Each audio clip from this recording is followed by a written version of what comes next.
दोस्तों, आपका बहुत बहुत स्वागत है हमारे और आपके YouTube channel GK tips by Mahendra Bugalia पर। चाहे राजस्थान का कोई सा भी एग्जाम दे रहे हो, रीट दे रहे हो, first grade, second grade, video, पटवार, ग्राम सेवक, आरएस, एसआई, एलडीसी, आरओ, यो कोई सा भी राजस्थान का आप एग्जाम दे रहे हो जिसके अंदर ये टॉपिक है, इसमें से क्वेश्चन 101% आपको मिल जाएगा। मेरी टोटल क्लासों में ऐसा ही सिस्टम होता है, गागर में सागर भरता हूँ, ठीक है। और आपको अगर मैं एक चीज बता देता हूँ, मेरे कहने पर आप एक बार इस चैनल को सब्सक्राइब किए भी नहीं, आप इस चैनल के अंदर जाइए और इसके अंदर क्या क्या कंटेंट पड़ा है उसको आप जरूर देखिए। जब आप उस कंटेंट को देखोगे तो पाओगे कि सारे, जिसमें Rajasthan geography, art, culture, Rajasthan history, Rajasthan economy, Rajasthan polity, प्रत्येक सब्जेक्ट के पिछले 12 महीने करंट अफेयर ले लो, फ्लैगशिप योजनाएं ले लो, बजट ले लो, प्रत्येक टॉपिक का एक अलग से वीडियो मिलेगा जिसके अंदर शॉर्ट नोट्स के अंदर सारे डाटा आपको एक जगह मिल जाएंगे, जिनको आप इजीली याद कर सकते हो क्लासेस देख के। और ये पीडीएफ चाहिए तो ये पीडीएफ आपको टेलीग्राम चैनल पे मिल जाएगी। टेलीग्राम चैनल ज्वाइन करने के लिए डिस्क्रिप्शन में आपको टेलीग्राम चैनल का लिंक दे रहा हूँ, वहां से टेलीग्राम चैनल ज्वाइन कर लेना, वहां पर आपको ये पीडीएफ मिल जाएगी, ठीक है। और मैं आपसे वापस एक बार रिक्वेस्ट कर रहा हूँ, आपके लिए इतना अच्छा कंटेंट ला रहा हूँ तो आप मुझे थोड़ा अप्रिशिएट करें और चैनल को ज्यादा से ज्यादा सब्सक्राइब करें, वीडियो को लाइक करें, अपने दोस्तों के साथ शेयर करें और मेरे लिए एक अच्छा सा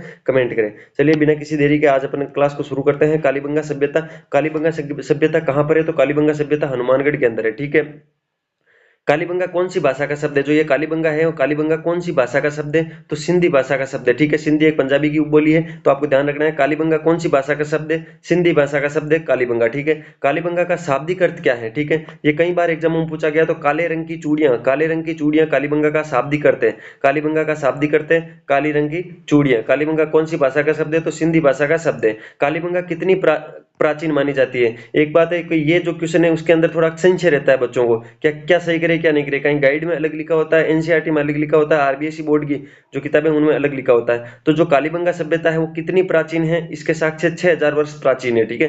कालीबंगा सभ्यता 6000 वर्ष पुरानी है और ये आरबीएसई की जो 10th की बुक है उसके अंदर ये लिखा हुआ, वहां से ये रेफरेंस लिया गया, तो आप वहां चेक कर सकते हो। कालीबंगा कितनी प्राचीन मानी जाती है? 6000 वर्ष पुरानी है कालीबंगा सभ्यता, जो आरबीएसई की 10th की बुक में लिखा हुआ है। ध्यान रखना, कालीबंगा कितनी प्राचीन है? 6000 वर्ष प्राचीन है। कालीबंगा की खोज किसने की थी? ये क्वेश्चन अभी सीटी के अंदर भी पूछा था। तो कालीबंगा की जो खोज है वो अमलानंद घोष ने की थी 1952 में, ठीक है। अमलानंद घोष ने कालीबंगा की खोज की थी और 1952 में की थी। ध्यान रखना, कालीबंगा की खोज किसने की थी? अमलानंद घोष ने की थी। कब की थी? 1952 में की थी, ठीक है। आगे चलते, आगे क्या है?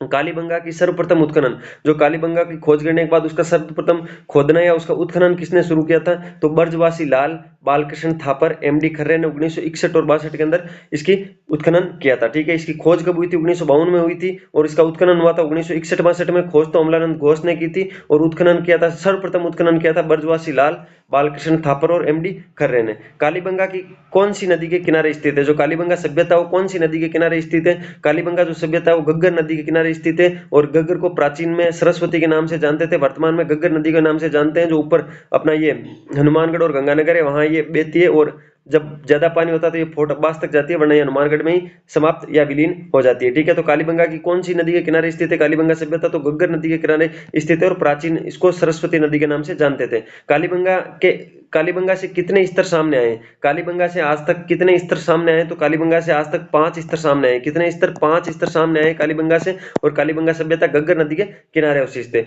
एक बच्चे के कंकाल की खोपड़ी में 6 छिद्र अर्थात मस्तिष्क शोध यानी हाइड्रोस्पोलिस बोलते हैं, यानी शल्य चिकित्सा, ऑपरेशन बोलते हैं हिंदी में, ऑपरेशन इंग्लिश में ऑपरेशन बोलते हैं और हिंदी में शल्य चिकित्सा बोलते हैं। उसके प्रमाण किस सभ्यता में मिले? तो कालीबंगा के अंदर मिले थे। कालीबंगा के अंदर एक बच्चे के कंकाल की खोपड़ी में 6 छिद्र मिले थे अर्थात मस्तिष्क शोध यानी शल्य चिकित्सा के प्रमाण किस सभ्यता में सर्वप्रथम मिले थे? तो कालीबंगा सभ्यता में मिले थे। राजस्थान की किस सभ्यता स्थल से जुते हुए खेत के अवशेष हुए एक साथ 2 फसल, संभवतः 2 फसलें कौन कौन सी थी? एक गेहूं और एक जौ उगाने के साक्ष्य मिले थे, तो वो भी कालीबंगा सभ्यता से मिले थे। कालीबंगा सभ्यता से राजस्थान की एकमात्र सभ्यता है जिससे जुते हुए खेत के अवशेष मिले थे और एक साथ 2 फसलें यानी संभवतः एक गेहूं हो सकता है, एक जौ हो सकता है, उनके उगाने के साक्ष्य किस सभ्यता में मिले हैं? तो कालीबंगा सभ्यता में मिले। आपको याद रखना है वे सभ्यता स्थल जिसमें प्राक हड़प्पा सभ्यता के अवशेष मिले हैं। कौन सी सभ्यता स्थल है जिसमें प्राक हड़प्पा सभ्यता के अवशेष मिले? तो कालीबंगा। जो कालीबंगा सभ्यता है उस पर प्राक हड़प्पा सभ्यता के अवशेष मिले हैं। आगे चलते हैं, कालीबंगा को किन परमाणुओं के कारण दीनहीन बस्ती व गरीबों की बस्ती कहा गया है? कालीबंगा के कौन से परमाणु वहां पर मिले जिसके कारण उनको दीनहीन बस्ती व गरीबों की बस्ती कहा गया है? पहली बात तो आपको यही चीज याद रखनी है, क्वेश्चन ही याद रखना है कि कालीबंगा सभ्यता को दीनहीन बस्ती व गरीबों की बस्ती कहा गया था, ठीक है। तो किसकी वजह से किया गया था? तो प्राक हड़प्पा कालीन जो मकान है उसमें कच्ची ईंटों का प्रयोग होने के कारण इसको दीनहीन बस्ती व गरीबों की बस्ती कहा गया था। ठीक है, विश्व में सर्वप्रथम लकड़ी की नाली के अवशेष कहाँ मिले, तो वो भी कालीबंगा सभ्यता में मिले थे। तो कालीबंगा सभ्यता में विश्व के सर्वप्रथम लकड़ी की नाली के अवशेष मिले थे। ठीक है, लकड़ी से नालियां बनाई गई थी कालीबंगा सभ्यता में। विश्व में सर्वप्रथम भूकंप के साक्ष्य कहाँ मिले थे, भूकंप के साक्ष्य भी कालीबंगा में ही मिले थे। तो विश्व प्रथम जो लकड़ी की नाली के अवशेष है वो भी कालीबंगा में मिले थे, और विश्व में सर्वप्रथम भूकंप के साक्ष्य भी कहीं मिले थे, तो वो मिले थे कालीबंगा के अंदर। अगला क्या है, अगला है कालीबंगा को हड़प्पा की तीसरी राजधानी किसने कहा। जो कालीबंगा है उसको हड़प्पा की तीसरी राजधानी किसने कहा था, तो दशरथ शर्मा ने कालीबंगा को हड़प्पा की तीसरी राजधानी कहा था। और दशरथ शर्मा के बारे में एक फैक्ट ये भी ध्यान रखना कि इन्होंने कालीबंगा को तीसरी राजधानी कहा, इन खुद के 3 रानियां थी। ठीक है, तो राजा दशरथ के 3 ही रानियां थी, और राजा दशरथ ने ही कालीबंगा को हड़प्पा की तीसरी राजधानी कहा था। ठीक है, आगे चलते हैं, आगे क्या है, कालीबंगा से मिले प्रमुख अवशेष। ज्यादातर क्वेश्चन यही पूछा जाता है, या तो पूछा जाता है कि खोजकर्ता कौन है, या पूछा जाता है उत्खननकर्ता कौन है, या उसके अंदर कोई विशेष चीज मिली हुई, जैसे लकड़ी की नालियां मिली थी, भूकंप के साक्ष्य मिले थे, ऐसी चीज पूछ ली। उसके अलावा आपसे अगर ज्यादातर इसमें से क्वेश्चन पूछा जाता है तो वो पूछा जाता है कालीबंगा के अंदर कौन कौन से अवशेष मिले या कौन से अवशेष नहीं मिले। अब कौन से अवशेष नहीं मिले वो आपको जानकारी, अगर वो क्वेश्चन आपको सही करना है तो उसके लिए आपको कौन कौन से अवशेष मिले वो जानकारी होनी चाहिए। ठीक है, ईंटों से निर्मित चबूतरे मिले थे कालीबंगा सभ्यता में, ईंटों से निर्मित चबूतरे मिले थे, 7 आयताकार हवन कुंड मिले थे, और सामूहिक तंदूर के साक्ष्य मिलते हैं, यानी सामूहिक तंदूर की भट्टियां मिली थी, और 7 आयताकार हवन कुंड मिले थे। मुद्रा थी ना, उस पर व्याघ्र व महिला कुमार देवी का चित्र मिला था। हाथी दांत की कंगी मिली थी, हाथी दांत की कंगी मिली थी। एक पल्ली का दरवाजा मिला था, एक पल्ली का दरवाजा मतलब सिंगल डोर दरवाजा मिला था। ठीक है ना, जो आजकल वापस ट्रेंड में आ रहा है सिंगल डोर दरवाजा, वो कालीबंगा सभ्यता के अंदर था। तो एक पल्ली का दरवाजा यानी सिंगल डोर दरवाजा मिला था। तांबे की आक्रामक मुद्रा में वर्षभ मूर्ति मिली थी, तांबे की आक्रामक मुद्रा में वर्षभ मूर्ति मिली थी। ऊंट की अस्थियां मिली थी, ऊंट की अस्थियां कालीबंगा सभ्यता के अंदर मिली थी। कलश समाधान के साक्ष्य मिले थे। स्वास्तिक चिन्ह मिला था, स्वास्तिक चिन्ह मिला था। स्वास्तिक चिन्ह आप जानते हो, ऐसा जो चिन्ह बनता है उसको बोलते हैं स्वास्तिक चिन्ह।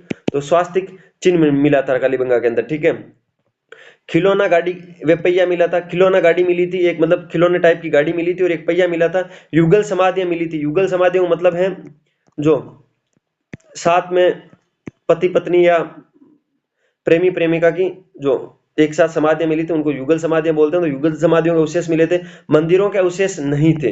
ये ध्यान रखना, ये इंपॉर्टेंट है, कालीबंगा सभ्यता में मंदिरों के अवशेष नहीं थे।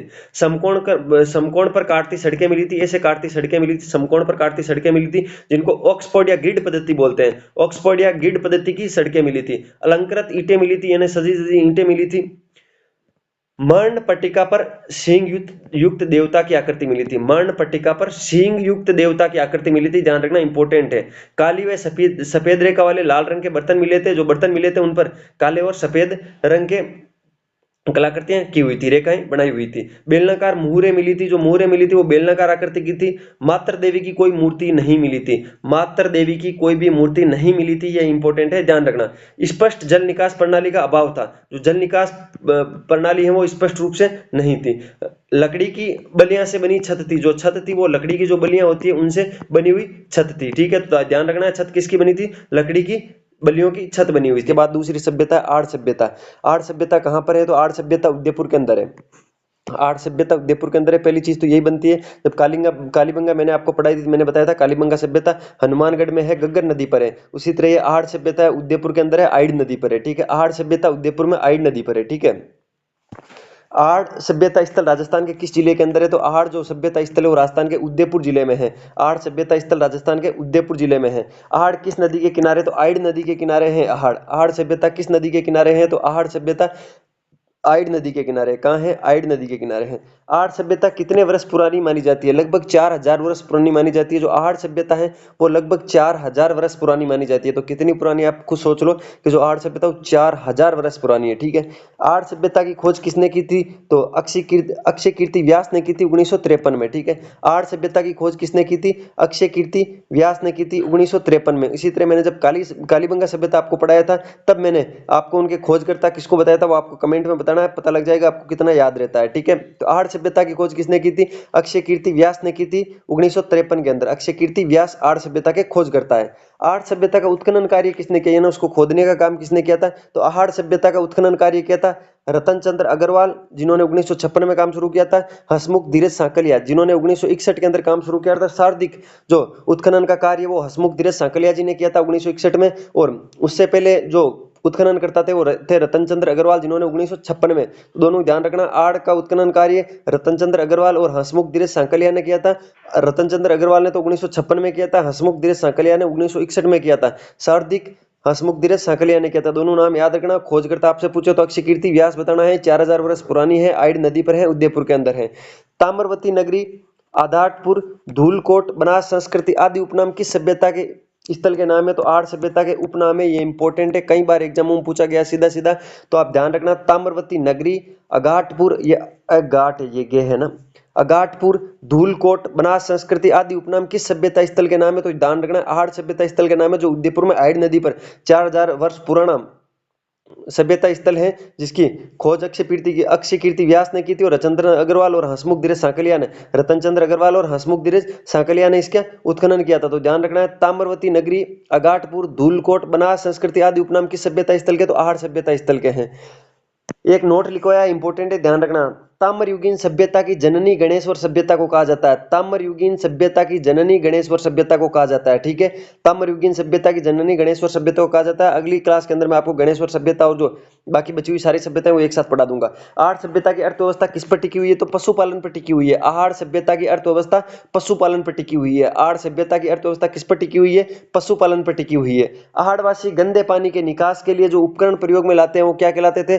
चक्रकूप कहलाते थे। ठीक है, जो आड़ के लोग गंदे पानी को निकालने के लिए नालियों में से जो उपकरण प्रयोग में करते थे उसको क्या बोलते थे? उसको बोलते थे चक्रकूप। क्या बोलते थे? चक्रकूप बोलते थे। आड़ की खुदाई से प्राप्त मर्द भांडों की मुख्य विशेषता थी, जो आहड़ सभ्यता से प्राप्त मर्द भांड थे उनकी मुख्य विशेषता क्या थी? काला व लाल रंग व उल्टी तपाई शैली। ठीक है, काला व लाल रंग का प्रयोग और उल्टी तपाई शैली। ठीक है, काला व लाल रंग का प्रयोग और उल्टी तपाई शैली किसमें मिलते थे? तो आहड़ की खुदाई में प्राप्त मर्द भांडों की यह मुख्य विशेषता थी। राजस्थान का वह सभ्यता स्थल जहां रंगाई छपाई के ठप्पे मिलते हैं आड़ सभ्यता के अंदर, वेरी वेरी वेरी इंपॉर्टेंट है, ध्यान रखना। राजस्थान का वह सभ्यता स्थल जहां रंगाई छपाई के ठप्पे मिले हैं तो वो आड़ सभ्यता है। कौन सी सभ्यता है? आहड़ सभ्यता है। अगला क्या है? अगला है, आड़ से मिले जलपात्रों से कौन से देश की सभ्यताओं से इसके संबंध का अनुमान लगाया गया है? मतलब आहड़ के अंदर जो जलपात्र मिले हैं उनसे कौन से देश की सभ्यताओं से इस सभ्यता का संबंध है उसका अनुमान लगाया गया? तो ईरान। ठीक है, क्या? ईरान। ध्यान रखना, आहड़ से मिले जलपात्रों से ईरान की सभ्यताओं से इसके संबंध का अनुमान लगाया गया है, ईरान, ध्यान रखोगे। आहड़ से मिले अनाज रखने के बड़े मर्दबांड क्या कहलाए? जो आहड़ के अंदर अनाज रखने के लिए बड़े मर्दबांड मिले थे वो क्या कहलाए? गोरे या कोठे कहलाए। क्या कहलाए? गोरे या कोठे कहलाए। ठीक है, आगे चलते हैं। आगे क्या है? आहड़ से प्राप्त मुख्य अवशेष या आहड़ से प्राप्त प्रमुख अवशेष। आहड़ से कौन कौन से अवशेष प्राप्त हुए थे? ठीक है, तो ये ध्यान रखना, इंपॉर्टेंट है। ये क्वेश्चन तभी कर पाओगे अगर आपसे पूछ ले कि इनमें से कौन सा अवशेष है जो आहड़ से प्राप्त नहीं हुआ था, तो वो क्वेश्चन करने की स्थिति में आप तभी रहोगे जब आपको पता हो कि आहड़ से कौन कौन से अवशेष प्राप्त हुए थे। मिट्टी व पत्थर के मनके, मिट्टी व पत्थर के मनके प्राप्त हुए थे आहड़ सभ्यता से, ध्यान रखना है। 6 तांबे की मुद्राएं प्राप्त हुई थी, जिनमें से 3 मुद्राओं पर यूनानी भाषा का अंकन था। 6 तांबे की मुद्राएं प्राप्त हुई थी और 3 मुहरों पर जो मुद्राएं हैं उन पर यूनानी भाषा का अंकन था। ठीक है, तांबा गलाने की भट्टियां, ये वेरी वेरी इंपॉर्टेंट है, ध्यान रखना है। आड़ सभ्यता से तांबा गलाने की भट्टियां प्राप्त हुई थी। मिट्टी व पत्थर के मनके प्राप्त हुए थे। 6 तांबे की मुद्राएं प्राप्त हुई थी। 2 और 3 मुंह वाले चूल्हे, जो चूल्हे होते थे उनके 2 या 3 मुंह होते थे। ठीक है, 2 या 3 मुंह वाले चूल्हे मिलते थे आहड़ सभ्यता के अंदर। ईरानी शैली की धूपदानी, जो ईरानी शैली है उसकी धूपदानी मिलती थी। ईरानी शैली की धूपदानी मिलती थी। इको ग्रीक मुद्रा पर यूनानी देवता अपोलो का चित्र। ठीक है, जो इको ग्रीक मुद्राएं प्राप्त हुई थी उन पर यूनानी देवता अपोलो का चित्र मिला था। पूछ सकते हैं आहड़ सभ्यता से प्राप्त यूनानी जो मुद्रा है उस पर किन देवताओं के चित्र बने हुए थे? तो अपोलो देवता के चित्र बने हुए थे। ठीक है, मिट्टी से बनी वर्षभ मूर्ति, जो मिट्टी से बनी वर्षभ मूर्ति भी आहड़ सभ्यता के अवशेषों में प्रमुख अवशेष माना जाता है। आटा पीसने की चक्की मिली थी, एक इंपॉर्टेंट फैक्ट ध्यान रखना, आहड़ से प्राप्त हुई थी आटा पीसने की चक्की। बिना हत्थे के छोटे जलपात्र मिले थे जिन पर कोई भी हत्था नहीं लगा हुआ था। एक मकान में 6 चूल्हे, यानी सामूहिक परिवार के अवशेष मिले थे। इसका मतलब है एक एक मकान में 6 चूल्हे मिले थे। इसका मतलब है सिंगल फैमिली नहीं रहती थी, संयुक्त परिवार रहता था, एकल परिवार नहीं रहता था। तो आपको ध्यान रखना, सामूहिक परिवार के अवशेष भी मिले हैं। तांबे की कुल्हाड़ियां, अंगूठियां और चूड़ियां प्राप्त हुई थी। तांबे की कुल्हाड़ियां, अंगूठियां और चूड़ियां प्राप्त हुई थी। और पत्थर के सिलबट्टे प्राप्त हुए थे, पत्थर के सिलबट्टे प्राप्त हुए थे, तांबे की कुल्हाड़ियां, अंगूठियां और चूड़ियां प्राप्त हुई थी। ठीक है, ध्यान रखना है, पत्थर के सिलबट्टे, तांबे की कुल्हाड़ियां, अंगूठियां और चूड़ियां प्राप्त हुई थी। उत्खनन के 8 स्तर थे। एक मकान के अंदर 6 चूल्हे थे जो सामूहिक परिवार के अवशेष थे। बिना हत्थे के छोटे जलपात्र मिले थे। आटा पीसने की चक्की मिली थी। मिट्टी से बने वर्षभ मूर्ति मिली थी। इको ग्रीक मुर्दा पर यूनानी देवता अपोलो का चित्र मिला था। ईरानी शैली की धूपदानी मिली थी। 2 या 3 मुंह वाले चूल्हे मिले थे। तांबा गलाने की भट्टियां मिली थी। 6 तांबा की मुद्राएं भी मिली थी और मिट्टी व पत्थर के मन के मिले थे। तो ये थी आर्य सभ्यता, बेराट सभ्यता। सबसे पहले एक चीज बता देता हूँ, बेराट सभ्यता वो कहाँ पर है, तो बेराट सभ्यता जयपुर के अंदर है। ठीक है, बेराट सभ्यता जयपुर के अंदर प्रॉपर आपसे पूछे तो आप बता देना शाहपुरा जयपुर के अंदर बेराट सभ्यता उत्पन्न हुई थी। शाहपुरा जयपुर के अंदर बेराट सभ्यता है। ठीक है, बेराट सभ्यता कहाँ स्थल है, शाहपुरा जयपुर के अंदर।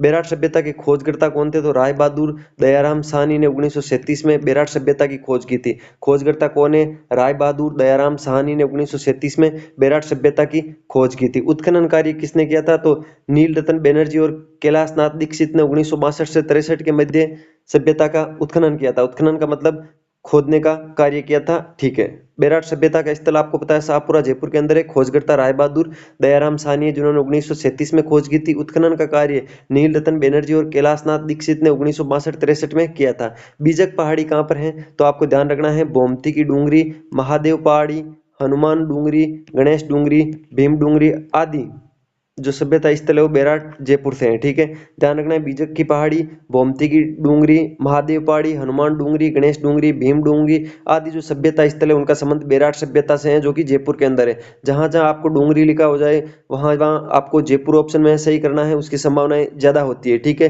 राजस्थान के किस सभ्यता स्थल को मत्स्य जनपद की राजधानी के रूप में जाना जाता है, तो बेराट को। ये क्वेश्चन कई बार एग्जाम में पूछा गया, यानी फेवरेट क्वेश्चन है अपने इस पेज का। ध्यान रखना है, राजस्थान की किस सभ्यता स्थल को मत्स्य जनपद की राजधानी के रूप में जाना जाता है, तो बेराट को जाना जाता है। ठीक है, कहीं कहीं विराटनगर भी लिखा आता है। वह सभ्यता स्थल जिसे अलवर का सिंह द्वार कहा गया, तो बेराट सभ्यता को अलवर का सिंह द्वार कहा गया है। जो बेराट सभ्यता है उसको अलवर का सिंह द्वार कहा गया। इंपोर्टेंट फैक्ट है, ध्यान रखना। दयाराम साहनी के अनुसार किस हूण शासक ने बेराट सभ्यता को विध्वंस कर दिया था, तो महिर कुल। जो महिर कुल है उस वंश के हूण शासक था, महिर कुल था, जो हूण शासक महिर कुल था उसने बेराट सभ्यता को विध्वंस कर दिया था, ऐसा दयाराम साहनी का कहना है। ठीक है, बेराट में सर्वाधिक शैल चित्रों की खोज होने के कारण इसे कहा गया है प्राचीन युग की चित्रशाला। इंपॉर्टेंट है, प्राचीन युग की चित्रशाला किस सभ्यता को कहा गया, तो बेराट की सभ्यता को सर्वाधिक शैल चित्रों के कारण प्राचीन युग की चित्रशाला कहा गया है। यात्रियों के राजकुमार नाम से जाना जाने वाला चीनी यात्री ह्वेनसांग ने किस सभ्यता स्थल का भ्रमण किया था, तो बेराट का। ध्यान रखना है, यात्रियों का राजकुमार किसको बोलते हैं, तो ह्वेनसांग को बोलते हैं। चीनी यात्री है और उसने